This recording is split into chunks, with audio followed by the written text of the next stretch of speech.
नमस्कार दोस्तों। आज के इस वीडियो में हम आपको ज्योग्राफी के बारे में बताएंगे कि ज्योग्राफी यानी भूगोल कैसे पढ़ा जाना चाहिए या फिर पढ़ने का क्या आपके आधार होने चाहिए, क्या बेस होने चाहिए। सबसे पहले स्टूडेंट्स के दिमाग में ये आता है कि भाई कौन सी किताब पढ़ें, कौन सी बुक पढ़ें।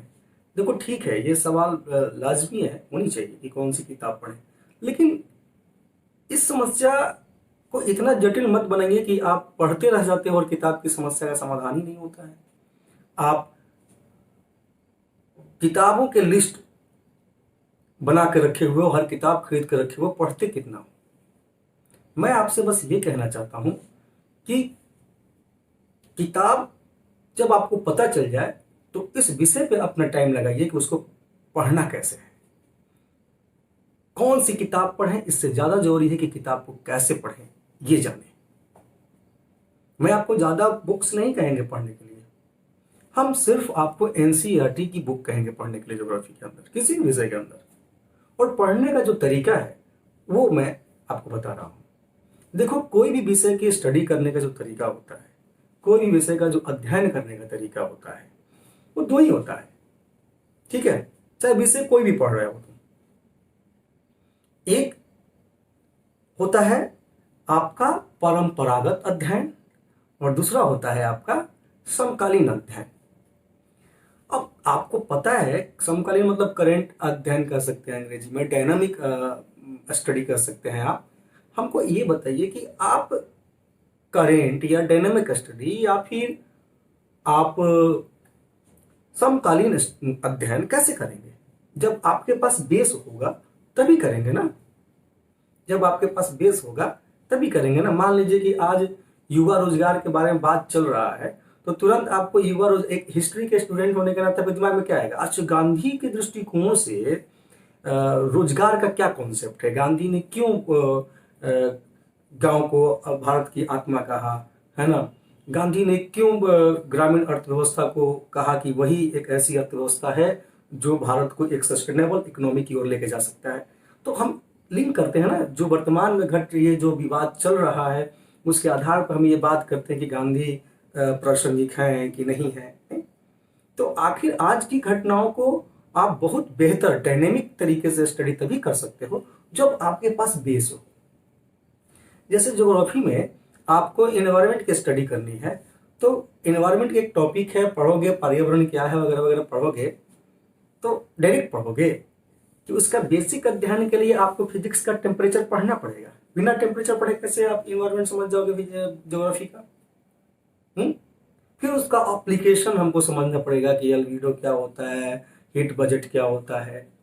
तो बेस है, विषय है, उसके बाद ही आप उसका एप्लीकेशन करेंगे, अप्लाई करेंगे, अन्यथा बहुत मुश्किल हो जाता है। मैं कह रहा हूं कि आपको कैसे पढ़ना है इस पे ज्यादा फोकस कीजिए। थर्ड आई का इस्तेमाल करना पड़ेगा, या फिर नहीं है तो उसको जागृत करना पड़ेगा। देखो एक बात ध्यान रखना, बंदर और मनुष्य में एक बेसिक अंतर है, जानते हैं क्या है? बंदर विकास कर सकता है, मनुष्य नहीं कर सकता है। मनुष्य का जितना विकास होना था ना हो गया, बंदर कर सकता है, मनुष्य नहीं। आप सोचेंगे कि यार ये क्या सर बात बता रहे हैं, बंदर विकास कर सकता है मनुष्य नहीं कर सकता है। नहीं कर सकता ना, मनुष्य के पास चेतना है, इसको जागृत कर सकता है। जगाओ, तुम अपने चेतना के स्तर पे अपने आप को ऊपर लेके जाओ। तुम्हारे जितने डेवलप होने चाहिए थे ना हो गए। कमी है तो चेतना की, जागने की। हम जागते ही तो नहीं है। कोई किताब कह दिया और आप रीडिंग दे लिए और लगता है कि आपका हो गया काम, पढ़ लिए, है ना। सीखिए, आप किसी टीचर के पास सीखने के लिए जाते हैं, सीखने का प्रयास कीजिए। आप ऐसा सोचते हैं कभी इतिहास में कई ऐसी घटनाएं हैं जो बहुत कॉमन है। चलिए मैं कुछ पौराणिक चीजें आपको थोड़ा शेयर करता हूं। महाभारत में देखा, स्वयंवर होता है तो द्रौपदी का, तो उसमें वो आंख में तीर मारना होता है मछली के, नहीं, कितना कंसंट्रेशन चाहिए, कितना ऑब्जर्वेशन चाहिए। इसलिए मैं कहता हूं कि कंसंट्रेशन के साथ ऑब्जर्वेशन, यही दो चीजें होनी चाहिए आपकी स्टडी में। रटना मना है, ठीक है, कंसंट्रेशन के साथ ऑब्जर्वेशन, ठीक है। आप खूब जवानी जवानी कहते हैं, युवाओं का देश है, ये है ना, बहुत जवान देश है। तो ये जवान देश जो है ना, ये जवानी जो है ना, ये वन लाइनर चीजें रटने के लिए नहीं है ना। ऑन लाइनर चीजें रट रट के बुढ़ा जाते हैं, आज जब नौकरी नहीं होती है तो डिप्रेशन में चले जाते हैं, कहते हैं कि रोजगार नहीं मिल रहा है, ये नहीं मिल रहा है। वो है एक समस्या, एक बेसिक समस्या है, बिल्कुल वो सरकार को सुधारना चाहिए, उसके लिए युवाओं को आगे आना चाहिए।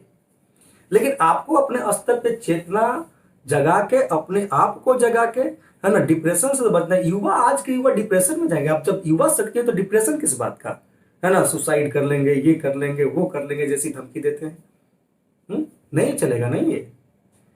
तो आप अपने अंदर चेतना का विकास कीजिए, ठीक है। तो मैं कहा कि आंख में तो ऑब्जर्वेशन एंड कंसंट्रेशन, ये दो चीजें चाहिए ज्योग्राफी पढ़ने के लिए, कोई भी विषय पढ़ने के लिए। इसलिए मैंने कहा रटना मना है। एक और आप देखो, उसी महाभारत के अंदर अर्जुन को पक्षी का आंख ही दिखाई दे रहा था, कुछ नहीं दिखाई दे रहा। ये आंख का ही बात क्यों हो रहा है महाभारत के अंदर? हाथ पे मार देता, है ना, कान पे मार देता, नहीं पैर पे मार देता, आंख पे। आप जानते हैं ना, बॉडी लैंग्वेज पढ़े होंगे आप, सांकेतिक भाषा। और सांकेतिक भाषा की या बॉडी लैंग्वेज की सबसे अहम पार्ट अगर है तो वो आपका आंख है। नहीं, अगर आंख पे ही वार कर दिया तो बाकी तो ऐसे ही वर्क करना बंद कर देगा। नहीं, इसलिए आंख महत्वपूर्ण है। हम इसीलिए करेंगे पढ़ाई करते समय वो आप वो चीज ढूंढो, वो क्लू ढूंढो कि किस क्लू पे हमें पढ़ना है। क्लू बेस स्टडी इसी को कहते हैं। तो हम लोग क्लूलेसनेस है, हमारी कोई क्लू नहीं है पढ़ने का, हम सीधे पढ़ते जा रहे हैं, मतलब भेड़ की तरह दौड़ते जा रहे हैं, चरते जा रहे हैं, कुछ पचा वचा नहीं रहे। हम करें उससे बचिए। आगे आपका मैं हिस्ट्री के भी टीचर होने के नाते, स्टूडेंट होने के नाते, खासकर टीचर में आपको मैं बताऊं एज ए टीचर कि आप हिस्ट्री में दो तीन घटनाओं की मैं बात करूंगा। जैसे चंदावर का युद्ध है, जयचंद और मोहम्मद गौरी के बीच में। पानीपत का प्रथम युद्ध है, बाबर और इब्राहिम लोदी के बीच में। फिर पानीपत का द्वितीय युद्ध है, हेमू और बैरम खां के बीच में। नहीं, ये सारे युद्धों का एक कॉमन चीज ये है कि अंततः ये लोग फाइनली जीत रहे थे, लेकिन वो फाइनली, मतलब कहने का मतलब ये है कि ये सभी जो भी मैंने युद्ध का नाम लिया, ये सब में भारतीयों की जीत हो रही थी। कहने का मतलब है कि चंदावर के युद्ध में जयचंद जीत रहे थे, पानीपत के प्रथम युद्ध में इब्राहिम लोदी जीत रहे थे, द्वितीय युद्ध में हेमू जीत रहा था, लेकिन फाइनली हार जाते हैं। अचानक से तीर आया, आंख में लगा और हाथी से गिर गए और हार गए। अब राजा ही गिर गया तो सारे सेना तो ऐसी चेस में आप तीसरे चाल में भी अगर चेक एंड मैट कर देते हैं तो चेस खत्म हो जाता है। तो इस सभी के राजाओं के फाइनल हाथी पे बैठे रहते थे, आता है आंख में तीर लगता है और गिर जाते हैं, जितते जितते हार जाते हैं।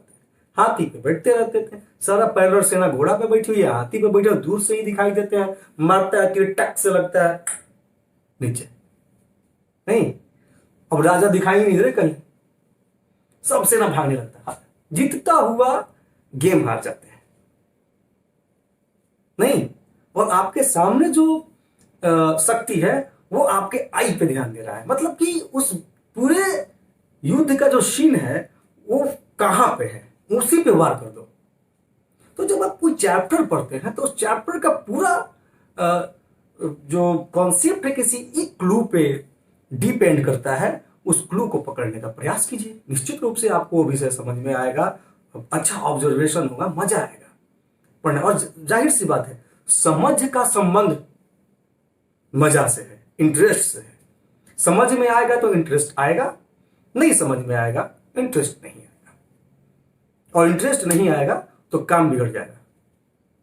कोई मतलब नहीं रह जाएगा स्टडी का। ठीक है, तो एनसीईआरटी में इंटरेस्ट पैदा करने के लिए ज्योग्राफी में जरूरी है कि आप एटलस रखें अपने पास, जैसे ऑक्सफोर्ड का एटलस, चाहे आप टीटीके का एटलस, जो भी आपके पास एटलस है रखिए।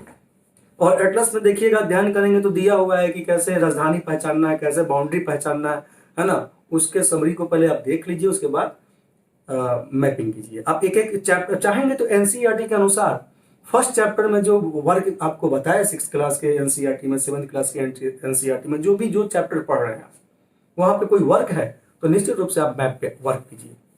6th से 12th तक की ज्योग्राफी को पढ़िए। मैं दावे के साथ कहता हूं, अगर एटलस के साथ पढ़ते हैं तो आपको तीसरी किताब की आवश्यकता नहीं पड़ेगी। और मैं कह तो रहा हूं कि यूपीएससी के पीटी में एटलस से बाहर से प्रश्न नहीं आता, नहीं तो क्या एडवांस बुक। हाँ, मेन फ्रेमवर्क के लिए कहीं कहीं जरूरत पड़ सकता है, नहीं पूरा 60% चीजें आपको एनसीईआरटी से कवर हो जाएंगी। 60% चीजें कवर होती हैं तो समझिए कि पूर्ण तैयारी है ये। नहीं, आपका कोई ऑप्शनल पेपर तो नहीं है। अगर ऑप्शनल पेपर है तो वो अलग चीज है, मैं जीएस के लिए आपको बता रहा हूं। तो परंपरागत अध्ययन समझ गए और ये समकालीन अध्ययन समझ गए। परंपरागत को इंग्लिश में आप स्टैटिक स्टडी कह सकते हैं, और समकालीन को आप करेंट या डायनामिक स्टडी कह सकते हैं। मेरे ख्याल से समझ गए होंगे ये बात कि स्टडी कैसे करना है, सिर्फ एनसीईआरटी पढ़ना है। हमको पता है कि बहुत वन लाइनर किताबें हैं, उसको किताब नहीं कहते हैं, गाइड कहते हैं। आप लोग पढ़ते होंगे, अच्छी पढ़ाई करेंगे तो वन लाइनर किताब एक ही दिन के लिए ही होता है। मन किया तो जाके ले लीजिए, थोड़ा एक बार देख लीजिए, और देखने के बाद पता चलेगा कि कुछ नया तथ्य उसमें मिलता है तो आप वैल्यूएट कर लीजिए अपने किताब में, कोई दिक्कत नहीं है, हमको कोई उससे एतराज नहीं है। नहीं, लेकिन आपका जो स्टडी होना चाहिए एनसीईआरटी के बेस पे होना चाहिए, ठीक है। और थर्ड आई डेवलप करना है, सीधे उस बुक्स के क्लू पे जाइए। क्लूलेस स्टडी करोगे कुछ समझ में नहीं आएगा, ठीक है। जैसे एक चीज और भी आपको बताऊं कि मैं किताब पढ़ रहा था गांधी का हिंद स्वराज, उसमें एक व्यक्ति पूछ रहा है गांधी से कि अंग्रेजों ने भारत को गुलाम बना दिया। तो गांधी जी कहते हैं कि अंग्रेजों ने भारत को गुलाम नहीं बनाया, हम गुलाम बन गए हैं अंग्रेजों के। हम गुलाम, वो क्यों हमको गुलाम बनाएंगे, हम मेरे पास उतनी योग्यता थी गुलाम बनने की, बन गए। मतलब क्या बात कर रहे हैं गांधी जी आप, हम लोग गुलाम बन गए, खुद बनाया, वो बनाया कि हम लोग बन गए।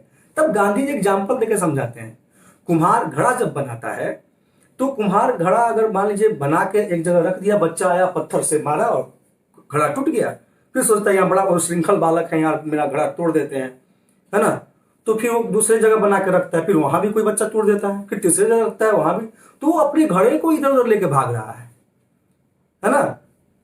उसको घड़ा मजबूत बनाना चाहिए कि थोड़े से छोटे से कंकड़ से उससे घड़ा ना टूटे, है ना। घड़ा को इधर उधर लेके रखने से ज्यादा जरूरी है कि घड़े को ही मजबूत बना दो ताकि वो कंकड़ से ना टूटे। तो हमारे देश में यही प्रॉब्लम थी, हमारा घड़ा थोड़ा कमजोर था, जाति के नाम पे, धर्म के नाम पे, भाषा के नाम पे हम बड़े टूटे हुए थे। केवल एक कंकड़ मारा और हम बिखर गए, ठीक है, कमजोर हो गए, हम गुलाम बना लिए। जाहिर सी बात है कि अगर किसी को गुलाम बनाना है तो उसकी कमजोरी उजागर कर दो, है ना, गुलाम बन जाएगा। सांस्कृतिक रूप से उसको जो प्राउड फील करने वाली संस्कृतियां हैं उसको दबा दीजिए, आज इस पे शर्म करने वाली चीजें उसको उजागर कर दीजिए, हीनता का वो मानसिक रूप से हीन हो जाएगा, ना हम हैं ही पिछड़े, साबित कर दीजिए। भारत की सबसे बड़ी चीज थी स्वावलंबन, नहीं ग्रामीण अर्थव्यवस्था, कृषि उद्योग, क्या नहीं था भारत के अंदर, तोड़ दीजिए उसको। एक दूसरे पर जो डिपेंडेंट है वही तोड़ दीजिए, गुलाम बन जाएंगे। और हम टूट गए, बन गए गुलाम, हर दृष्टिकोण से टूटे और बने। तो गुलाम हम बने हैं, वो उनकी कहा विसात था कि वो हमें गुलाम बना देते, वो हम कमजोर थे कि हम उनके गुलाम बन गए। नहीं, इतना आसान नहीं था। तो गांधी जी ने कितना बढ़िया बात बताया, कितना क्लू बेस बात बताया, कितना बेसिक बात बताया उन्होंने कि गुलाम अंग्रेजों ने नहीं बनाया, हम लोग गुलाम बने। वो आज भी है, अगर आज भी इस तरह की चीजें हम करेंगे तो हम गुलाम बनेंगे। नहीं, गांधी ने कहा स्वदेशी अपनाओ, विदेशी भगाओ, है ना, और चरखा के माध्यम से खादी का मर्म बता के लाखों युवाओं को रोजगार से जोड़ने का प्रयास किया उन्होंने। मैं तो ये कह रहा हूं कि आप किसी भी चीज को स्टडी करते समय आप उसके बेसिक चीज को पकड़ने का प्रयास कीजिए। हो सकता है थोड़ी सी कठिनाई हो इस चीज को पकड़ने में, लेकिन हो जाएगा। लेकिन अगर नहीं पकड़ने का प्रयास करेंगे तो साल, 2 साल, 10 साल निकल जाएंगे और पढ़ने के बाद भी आप यही सोचेंगे इतना पढ़े थे, कुछ आता नहीं है। 10 बार किताब पढ़ने से बेहतर है कि 1-2 बार क्लू के साथ, अगर क्लू बेस पढ़ोगे तो 2-3 बार में चीजें क्लियर हो जाएंगी। क्लूलेसनेस पढ़ोगे तो 20-50 बार भी पढ़ो, लगेगा कि उतना आउटपुट निकल के बाहर नहीं आया। ठीक है। अब ज्योग्राफी पढ़ते समय आपको क्या ध्यान रखना है? ठीक है, आपको एनसीईआरटी, एटलस, यही 2 मूल किताबें आपके पास होनी चाहिए। उसके अलावा आपका दिमाग में आपको क्या रखना है, क्या क्लू रखना है पढ़ते समय? तो एक तो मेन फ्रेम वर्क कहलाता है। पहली बात कि कोई भी आप चैप्टर पढ़ें या कोई भी विषय वस्तु को पढ़ें तो आपके पहले दिमाग में ये बात आनी चाहिए कि क्या है, नहीं क्या है। अगर ये आपके जहन में आया तो चीजें मान लीजिए समझने का मतलब है कि मान लीजिए अब चंद्रमा के बारे में बात करेंगे, भाई चंद्रमा ये दिखाई क्या है, तो कहेंगे यार ये उपग्रह है, तो क्या का जवाब आपको मिल जाएगा। अब उपग्रह है तो उससे बात होगी क्यों है, क्यों नहीं है, उसकी क्या महत्व है, ये सब पे बात होगी। जब आपका एक फ्रेम बनता है दिमाग में, मेन फ्रेमवर्क ये है ज्योग्राफी का कि क्या है। दूसरा फ्रेमवर्क आपका दिमाग में ये आना चाहिए कि कहां है, नहीं कहां है। चाहे चंद्रमा की बात करें, चाहे आप किसी स्थल की बात करें, चाहे आप अमेजन की बात कर रहे हो, माने अमेजन घाटी, अमेजन जो बेसिन है उसकी बात कर रहे हो, या फिर सिक्किम की बात कर रहे हो, या फिर आप कोई गलवान घाटी की बात कर रहे हो, आप नहीं गलवान की भी बात करें तो भाई कहां है आपके सवाल में आएगा। नहीं क्या है, कहां है, क्यों है, माने क्यों महत्वपूर्ण है।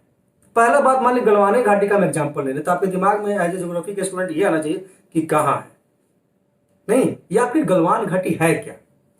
फर्स्ट देखोगे कि जैसी ये बात सोचोगे तुम्हारे मन में उसका जवाब ढूंढने का प्रयास करोगे, मन करेगा, एटलस में ढूंढने का प्रयास करोगे, नेट पे जाके सर्च करोगे, नहीं उसके बाद कहां है, नहीं क्या है, कहां है तो पता चलेगा भाई है ना, चाइना के बॉर्डर पे है, लद्दाख में है, वैसे आपको पता चलेगा क्योंकि आप खुद ढूंढोगे उसको, वो आपके अंदर वो चीजें चेतना आएंगी। नहीं तीसरी बात आएगी कि भाई क्यों महत्वपूर्ण है, आखिर गलवान घाटी क्यों महत्वपूर्ण है। तीसरी फ्रेमवर्क है क्यों महत्वपूर्ण है। अगर वो तीसरा फ्रेमवर्क आपके दिमाग में ये रखना है पढ़ते समय, क्यों महत्वपूर्ण है उस जिस चीज को पढ़ रहे हो आप, है ना, क्या है, कहां है, और तीसरा क्यों महत्वपूर्ण है। अगर वो महत्वपूर्ण है तो उसका लाभ क्या है और उसकी समस्या क्या है। अगर लाभ है, देखो क्यों महत्वपूर्ण में 2 फेज निकल रहे हैं, लाभ और समस्या। अगर लाभ है तो भाई ये लाभ किसको होगा। अगर क्यों महत्वपूर्ण है ये जवाब ढूंढ लिया तो एक बात उससे 2 ब्रांच निकलेंगे कि इससे लाभ किसको होगा, लाभ क्या है, समस्या क्या है। तो लाभ अगर हो रहा है तो ये सोचो कि लाभ किसको हो रहा है। अगर समस्या है तो ये सोचो कि समाधान कैसे होगा। ठीक है, अगर समस्या है तो ये सोचो समाधान कैसे होगा। ये क्लू अपने दिमाग में डाल के पढ़ना ही पड़ेगा। ठीक है, मैंने तुम्हें कहा कि तुम बंदर नहीं हो, इंसान हो, मानव हो। जितना विकास करना चाहिए था मानव को कर चुका है। मानव के अंदर अब चेतना का संचार होना चाहिए, चेतना को और अपर लेवल पे लेकर जाना होगा। आज के भी युग में अगर आप खुद को युवा कहते हो और 1 लाइनर चीजें पढ़ के सोचते हो कि वही पढ़ाई का मूल आधार है ना, तो मैं समझता हूं कि बेवकूफी है। इससे ज्यादा खुद को आप खुद से बेवकूफ मत बनाइए। मन एक ऐसा चीज है कि खुद ही से खुद को लोग बेवकूफ बनाते हैं और समझ में नहीं आता है। कभी भी मन स्वीकार ये नहीं करेगा कि हम अपने आप को कैसे बेवकूफ बनाएंगे, हम बनाते हैं। अगर आप खैनी खा रहे होंगे, अगर कोई पूछ देगा भाई खैनी खाना यार बुरी बात है, खैनी मत खाया करो यार, है ना, खराब चीज है, तो कैसे जवाब देगा, उसका मन तुरंत जवाब ढूंढ लेगा। अरे खैनी जानता नहीं है, देश के प्रथम राष्ट्रपति न खाते थे, तुरंत जस्टिफाई करेगा मन, है ना। तो मन पे थोड़ा सा नियंत्रण, नहीं, ताकि आप इस क्लू पे अध्ययन करें ज्योग्राफी को। तो क्या है आपका क्लू अध्ययन करने का, है ना, क्या है, कहां है और तीसरा क्यों महत्वपूर्ण है, और इस क्यों महत्वपूर्ण है में दो ब्रांच निकल रहे हैं, लाभ और समस्या। अगर लाभ है तो किसको है, समस्या है तो समाधान क्या होगा इसका। ठीक है, इसमें फ्रेम पे आपको चल के ज्योग्राफी को पढ़ना है ना, समझना है। ठीक है, अब देखोगे कि कोई भी क्षेत्र के बारे में पढ़ रहे हो तो इसके अलावा आपको उस पर क्या, आप कैसे मैटर बनाएंगे, कैसे नोट्स बनाएंगे, क्या सोचेंगे, कैसे उसकी फाइलिंग करेंगे। जैसे डायनेमिक स्टडी कर रहे हो, कोई अगर आप मैगजीन पढ़ रहे हो नहीं, तो कैसे आप उस मैगजीन का फाइलिंग करेंगे। नहीं तो मान लीजिए किसी क्षेत्र के बारे में पढ़ रहे हैं अगर आप, मान लीजिए लेह लद्दाख के बारे में पढ़ रहे हैं अगर आप, ठीक है, या फिर आप साउथ चाइना सी के बारे में पढ़ रहे हैं आप, या फिर आप भारत की साउथ इंडिया का कुछ अध्ययन कर रहे हैं, आप किसी भी सेक्टर का अध्ययन कर रहे हैं, तो आपके अंदर जो बातें आनी चाहिए उस सेक्टर का, वहां की फिजिकल जो प्रॉपर्टीज है ना, फीचर और स्पेसिफिकेशन। ठीक है, जैसे मान लीजिए कि मन में आपको सिक्किम का ख्याल है, तो तुरंत सिक्किम कहाँ है, अरे उधर है, हिमालय की तरफ है ना, पूर्वोत्तर में ऊंचाई पे है। अच्छा हिमालय, तो मैंने बड़का बड़का पहाड़ होगा, बड़का बड़का पर्वत टाइप की चीज होगा, नहीं, ये मन में बात आएगा। नहीं, बड़का बड़का, अच्छा वहाँ खेती होता होगा कि नहीं, बुड़बक कहीं खेती कैसे होगा, पहाड़ी इलाके में खेती होता है ना, मैदानी इलाका में ना गेहूं चावल की खेती होगा, जहाँ पे थोड़ा बहुत सुविधा होगा वहां पे रैंचिंग टाइप की एग्रीकल्चर होता होगा, भेड़ पालन, बकरी पालन, इस टाइप का एग्रीकल्चर होगा पहाड़ी इलाकों में। इस तरह की चीजें कॉन्सेप्ट में अपने आप आएंगी।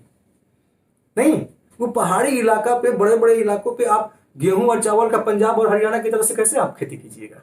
तो तुरंत उसके ज्योग्राफिकल प्रॉपर्टी से पता चल जाता है कि वहां की एग्रीकल्चर कैसी होगी, वहां की संस्कृति कैसी होगी, वहां के खान पान कैसे होंगे। नहीं, ये आप खुद ही एनालिसिस कर सकते हैं। नहीं, थोड़ा सा सोच के समझ के देखिए, आपको पता चलेगा। दूसरी बात, आपको जब वहां के क्षेत्र के बारे में उसके फिजिकल प्रॉपर्टीज, फीचर और स्पेसिफिकेशन जब जान जाते हैं, तो उसके बाद आपके दिमाग में आना चाहिए कि वहां का इन्वायरमेंट कैसा है, ठंडा है कि गर्म है, या फिर इन्वायरमेंट एंड इकोलॉजिकल इशू वहां का आपको समझने का प्रयास करना है, परिस्थितिकी समझने का प्रयास करना है। उसके बाद वहां का इकोनॉमी कैसा है, यानी उसकी जो उस एरिया का, उस क्षेत्र का इकोनॉमिक इशू कैसा है। किसी क्षेत्र के बारे में पढ़ रहे हो तो उसके फिजिकल प्रॉपर्टीज, उस वहां के इन्वायरमेंट, फिर वहां की इकोनॉमी, देन वहां की राज्य व्यवस्था, और फिर आपका पांचवा सोशल एंड कल्चरल, वहां का सामाजिक स्थिति क्या है, वहां की संस्कृति क्या है। किसी भी क्षेत्र के बारे में पढ़ोगे तो ये 5 चीजें आपको निश्चित रूप से समझनी होगी। वहां की फिजिकल प्रॉपर्टीज क्या है, वहां की इन्वायरमेंट कैसे हैं, वहां का इकोनॉमिक व्यवस्था क्या है, इकोनॉमिक इशू पे कैसे वहां स्टडी करेंगे। फिर हम उस क्षेत्र के बारे में हम वहां के पॉलिटी, राज्य व्यवस्था के बारे में समझने का प्रयास करेंगे। फिर हम उस एरिया के बारे में वहां के जो सामाजिक और जो सांस्कृतिक हिस्सा है उसे समझने का प्रयास करेंगे। ये होता है फ्रेमवर्क, ये होता है ज्योग्राफी पढ़ने का क्लू। इस क्लू पे आप काम करो। अब थोड़ा सा इस तरह के माइंड को मैनिपुलेट करने में आपको दिक्कत है। जो नए विद्यार्थी होंगे, जो जीवन भर वन लाइनर स्टडी किए हैं, इस ट्रैक पे आने में उनको थोड़ी दिक्कत होगी मानसिक रूप से कि अरे वन लाइनर सर बता देते हैं, हम रट रट के सब जान जाते हैं, है ना। तो ऐसे भाई नहीं होगा ना। ऐसे कैसे अपनी समझ को डेवलप करोगे, कैसे अपनी बातों को कहीं रखोगे। तुम्हारे पास तथ्य है और कॉन्सेप्ट नहीं है। नहीं, तथ्य है और कॉन्सेप्ट नहीं है तो एक्सप्रेस कैसे करोगे। नहीं, एक्सप्रेशन के लिए जरूरी है कि तथ्य के साथ साथ उस विषय की अवधारणात्मक पहलू आपको पता होना चाहिए, कॉन्सेप्चुअल पहलू आपको पता होना चाहिए, तब वो एक्सप्रेशन में तब्दील होगा। कहिएगा कि हम बोल ही नहीं पाते हैं, हम बात ही नहीं कर पाते हैं, किसी विषय को हम रख नहीं पाते हैं, क्योंकि आप केवल तथ्य जानते हैं, उसके कॉन्सेप्ट नहीं जानते, इस कारण से आप एक्सप्रेस नहीं कर पाते। तो एक्सप्रेशन जो है तथ्य, उसके बाद अगला कदम होता है उसका कॉन्सेप्ट, और फिर वो अगला कदम उसका एक्सप्रेशन। तो एक्सप्रेशन तक पहुंचने के लिए जरूरी है कि तथ्य के साथ साथ उसके कॉन्सेप्ट को भी समझें, उसके बाद आपका उस विषय पे एक्सप्रेशन निश्चित रूप से होगा। ठीक है, अब समझ ही नहीं है तो क्या बोलोगे आप। नहीं, तो निश्चित रूप से हम उम्मीद करते हैं कि आप ज्योग्राफी के अध्ययन के तरीके को समझे होंगे। किताब में हमने सिर्फ एनसीईआरटी की बात की और एटलस की बात किया है, कैसे पढ़ना है, नहीं पढ़ना है, कौन सी क्लू पे चलना है ना, थर्ड आई क्या होता है, ठीक है, कैसे किसी चीज को समझना है। मैंने निश्चित रूप से इतना आपको विश्लेषित करने का प्रयास किया है। इसके आधार पे आप काम करके देखो, ठीक है। तुमको कोई भी विषय पढ़ना तुमको बहुत आसान लगेगा, ठीक है। हर बार हर चीज समझाने के लिए आपको टीचर नहीं आएंगे, आपको इसी लेक्चर में बहुत कुछ समझने को मिलेगा। आप चाहें तो उस चीज को समझ के, है ना, आप हर विषय पे इस तरीके को लागू कर सकते हो और पढ़ सकते हो। सिर्फ ज्योग्राफी में एनसीईआरटी और एटलस पढ़ना है। ठीक है, आगे के अगर कोई चैप्टर हम लेके आएंगे ज्योग्राफी में, अगर कुछ लगता है कि ये चैप्टर स्टूडेंट्स को बताना चाहिए तो हम बताएंगे। लेकिन अभी आप अपने अंदर चेतना का विकास करो, तुम देखोगे सेल्फ स्टडी तुम बहुत आसानी से करोगे, बहुत अच्छा सीखोगे। और प्रैक्टिस के लिए प्रीवियस ईयर की किताब निश्चित रूप से आपके पास होना चाहिए, है ना। एनसीईआरटी, एटलस, है ना, एडवांस बुक को मैंने कट कर दिया है, कोऑर्डिनेशन के लिए नेट का इस्तेमाल कर सकते हैं। उसके बाद आप प्रैक्टिस में आपको प्रीवियस ईयर के क्वेश्चंस, चाहे मेंस के हो चाहे पीटी के हो, काम कीजिए, कोई दिक्कत नहीं है, पीटी पे ही काम कीजिए पहले। ठीक है, और यही एक तैयारी का विशेष पहलू है। और आप चाहें तो इस फ्रेम पे, इस ट्रैक पे बहुत अच्छा कर जाइएगा। ठीक है, नमस्कार।